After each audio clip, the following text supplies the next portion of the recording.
Nimeumia kama mwanamke, nimeumia kama mzazi. Leo baba huyu aanze kufua nguo za huyu mtoto.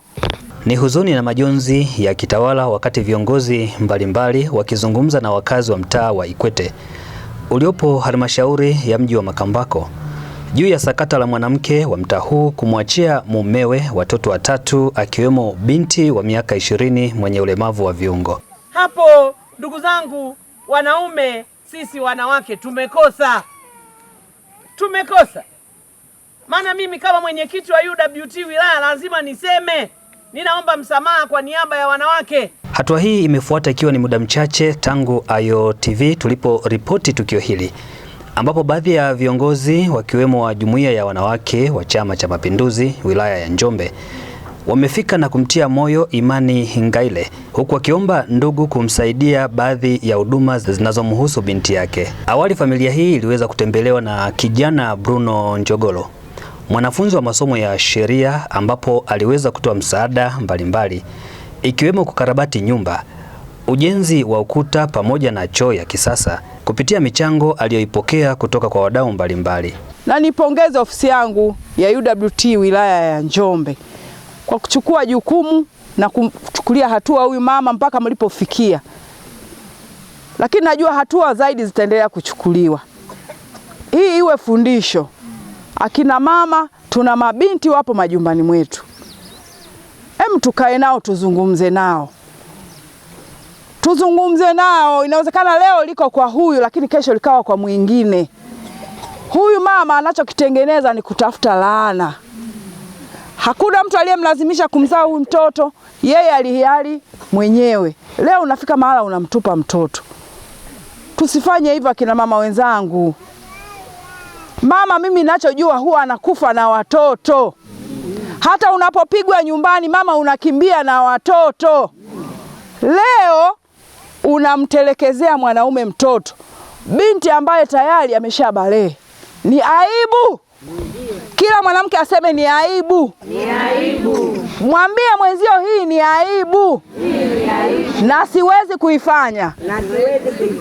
Asanteni sana, tuendelee kumpa ushirikiano huyu baba. Baba nikupongeze sana. Na Mwenyezi Mungu akupe kibali. Amina. Mwenyezi Mungu aendelee kutia nguvu. Nijaribu hili jamani. Linaumiza. Kama wanawake linaumiza. Nishukuru sana ofisi ya UWT wilaya. Nimeumia kama mwanamke. Nimeumia kama mzazi. Leo baba huyu aanze kufua nguo za huyu mtoto. Niwaombe familia. Niwaombe kama walivyosema. Tumsaidie huyu mwanaume. Niwaombe. Sijui nipige magoti. Niwaombe familia, msaidie huyu baba. Kumlea mtoto wa kike jamani ni kazi. Tunajua wanawake zile kazi zinavyokuwa ngumu. Huyu baba leo aingie kufua nguo za yule mtoto ni aibu. Familia kama wapo shangazi, kama yupo bibi, nimeambiwa yupo bibi hapa, tusaidiane. Lakini kwa sasa nadhani bibi waliopo na kuna bibi yupo pale amekaa na ana nguvu tu.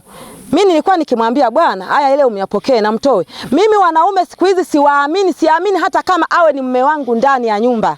Simuamini kwa sababu tunasikia matukio mengi, wanabaka huyo baba wa nyumbani anabaka binti yake, na akiwa na akili timamu kabisa, na anaongea anaambiwa kwamba ukisema nitakuua au nitakufanya nini, anamdanganyia soda. Je, huyu mlemavu akifanyiwa ubaya, ukatili wowote atasema kwa nani?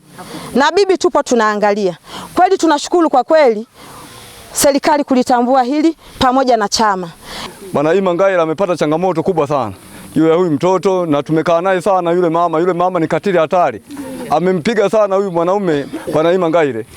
Mimi nikiwa nashuhudia kupata makovu ya Bwana Imani Ngaile na nikawa namshauri kwamba bwana uwe na moyo mvumilivu. Ni kweli amekuwa mvumilivu mpaka anapofikia hali hii.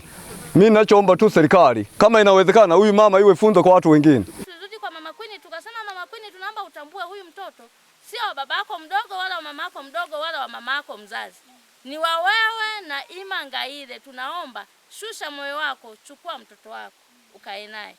Tukamwambia tunaomba huyu mtoto akae hapa, akasema yeye hana nafasi ya kumlea, yeye kazi zake anafanyia mbali. Tukamuuliza kuna changamoto gani ambayo unakutana nayo, tujue, tuangalie, tukusaidie vipi ili uweze kuishi na Queen. Alisema hayupo tayari. Labda kama tumeenda pale tumaliza tofauti za yeye na Ima ili aweze yeye kurudi kumlea huyu mtoto. Tukamwambia sisi hatujaja kupatanisha ndoa. Tumekuja kwa ajili ya yule mtoto, tunaomba uone ni namna ipi utamsaidia yule mtoto, kwa sababu yule mtoto saizi ni mwanamke kama tulivyo sisi, ni mtu mzima. Utakuja kumsababishia mwanaume mambo mengine ambayo hayatakiwi. Tunaomba uangalie hilo ili utusaidie kwa maana ya kumbeba Queen. Ilishindikana. Bruno mbunge anakupongeza sana kwamba wewe sio aina hiyo ya vijana. Wewe umesoma na unatamani kwenda moja kwa moja field, kwenda kuona ni namna gani tutashirikiana kuchatua changamoto zinazoikabili jamii, na huo ndio usomi. Kwa hiyo Bruno alitufuata akatueleza juu ya jambo hili. Wakati huo nakumbuka binti huyu Queen alikuwa hana hata baisikeli. Ofisi ya mbunge ilimwaahidi kwamba sisi tutakupatia baisikeli. Na nashukuru nimeona umeandika na kwenye risala yako. Tuliahidi kukuwezesha baisikeli ili umwezeshe Queen naye aweze kutembea. Sababu Queen anayahitaji maisha.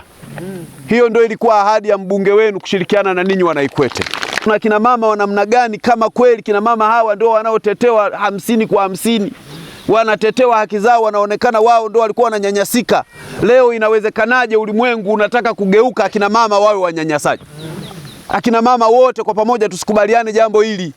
Huyu mama mwenzetu anatuvua nguo kwa kiasi kikubwa mno. Ni jambo la hovyo. Mbunge analani, ni jambo la aibu. Mama unaweza kumtelekeza mtoto alafu na ninyi mnajua kwa maadili yetu. Binti huyu sasa ni mtu mzima, miaka 21, ni binti mkubwa.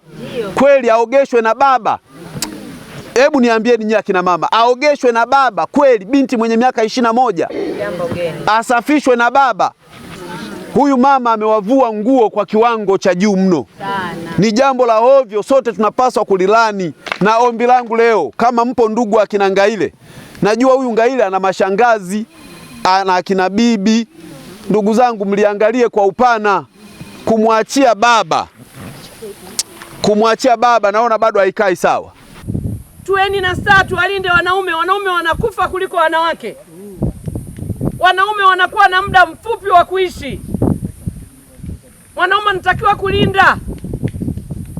Mwanaume akiwa kikojozi ndani, mlinde. Huyo ni mume wako. Wanaikwete, tunaiangalia familia ile. Wanawake wenzangu, tunamwangalia baba Imani mpaka anakuja Bruno. Tunamwangalia mpaka wanakuja wadau wengine, Balole. Wanakuja wapige yowe kwa ajili ya Imani, kwa ajili ya Imani. Hapo ndugu zangu wanaume, sisi wanawake tumekosa. Maana mimi kama mwenyekiti wa UWT wilaya lazima niseme, ninaomba msamaha kwa niaba ya wanawake. Naomba nitoe pia maelekezo kwa ofisi ya ustawi wa jamii pamoja na dawati la jinsia Makambako kuhakikisha kwamba wanamtafuta mama Queen popote alipo ili aweze kuchukuliwa mkono wa sheria. Maana sheria ya watoto sio kila mmoja tu ana hukumu. Lipo dawati la jinsia ambalo linahusika. Kwa hiyo dawati la jinsia Makambako wahakikishe kwamba wanaikamilisha hii kesi. Na mama wa Queen akamatwe popote pale alipo, akisha kamatwa achukuliwe mkono wa sheria kuhakikisha kwamba anakabidhiwa majukumu wakati mama huyu anaendelea. Hapo vipi? Hapo sawa. Mimi cha kuwapa ni kuwaombea kwamba Mungu awabariki.